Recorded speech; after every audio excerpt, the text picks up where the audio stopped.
Hello mga kumare! Hello mga kumare! Hello mga kumare kong mahal! Welcome back sa channel ko! Hello mga kumare kong mahal! Welcome back sa channel ko!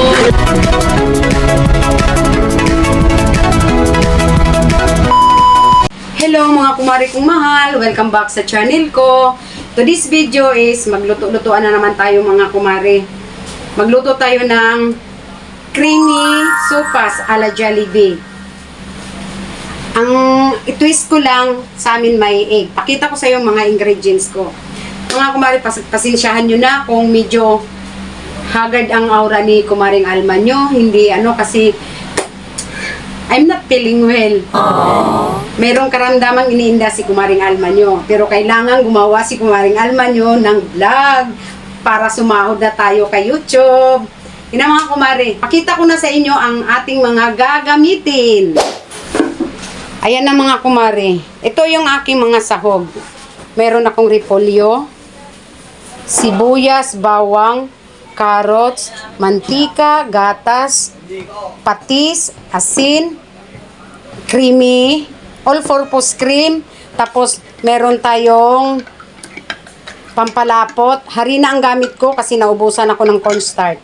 May egg, merong whole kernel na mais, backbone ng manok, tsaka yung pasta, yung macaroni pasta, bitsin, mga seasoning mga kumare. Yan, umpisahan na natin mga kumare ang pagluto. Tingnan niyo si Kumaring Alma nyo, nagbabakil. Dahil nanginginig ako eh. Umpisahan na natin mga kumare, maglagay na ako ng mantika.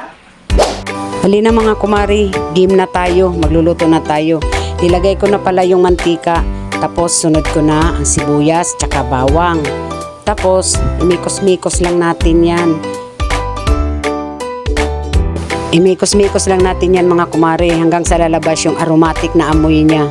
Yung amoy talaga ng sibuyas, bawang. Sige, mikos lang natin yan mga kumare. Tapos, isunod natin glunod mga kumare ang backbone. Yung buto-buto ng manok yan. Yan kasi ang masarap na isahog sa mga may sabaw-sabaw, yung backbone. Sige, mikos lang yan mga kumare. Isunod na natin lagay ang mga seasoning mga kumare para dagdag lasa din yun at maabsorb sa manok ang lasa niya. Lagay na natin ang magic sarap, pamintang powder. Hindi sponsored yung magic sarap mga kumare ha, nakuyapan yung taan eh. At syempre, ilagay na natin si patis. Pero depende na sa inyo yan mga kumare ha, kung patis ang ilagay nyo or asin.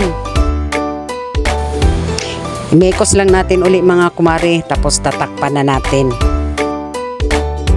Lagyan ko na siya ng tubig mga kumare, para yan ang pinakasabaw na niya. Takpan natin siya ulit mga kumare. Tapos balikan na lang natin siya pag kulo na. Kumulo na siya mga kumare, kaya ilagay ko na ang macaroni pasta. Macaroni in a tub, get somewhere. Ay nako, napakanta tuloy si Kumaring Alma nyo. Nako, yapan jud mo na.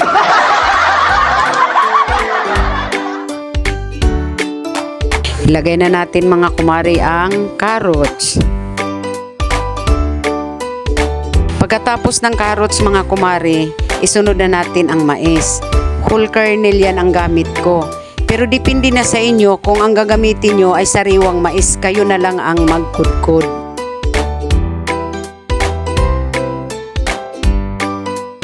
Tapos, imekos-mekos natin siya ulit mga kumare hanggang sa maduling yung pasta. Charot lang mga kumare. Pakuluin muna natin siya mga kumare. Kulo na siya mga kumare, kaya ilagay na natin ang hotdog. Ang hotdog nga pala mga kumare, dapat pala yan iprito muna bago natin siya para hindi lalabsak.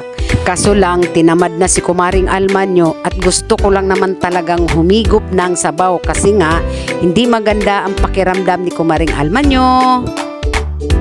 Ilagay na natin ang repolyo mga kumare.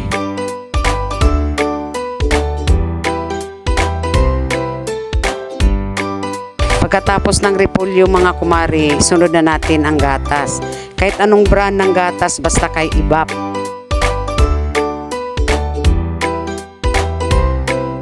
Ngayon, ilagay na natin ang all-purpose cream mga kumare. At ang gamit ko nga pala ay Jersey dahil mura na at pareho lang naman ang lasa. Pasok pa sa budget. Sunod ko nang ilagay ang itlog na nilaga mga kumare.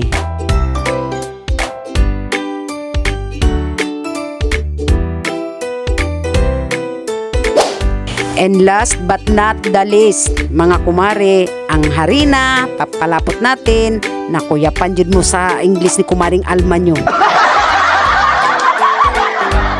Luto na mga kumare ang ating creamy sopas na ala Jollibee at palaputin lang natin siya ng konti. At higop na talaga si kumaring Alma nyo ng sabaw. At sana pagpawisan na ako dahil nilalamig talaga ako mga kumare. Thank you for watching!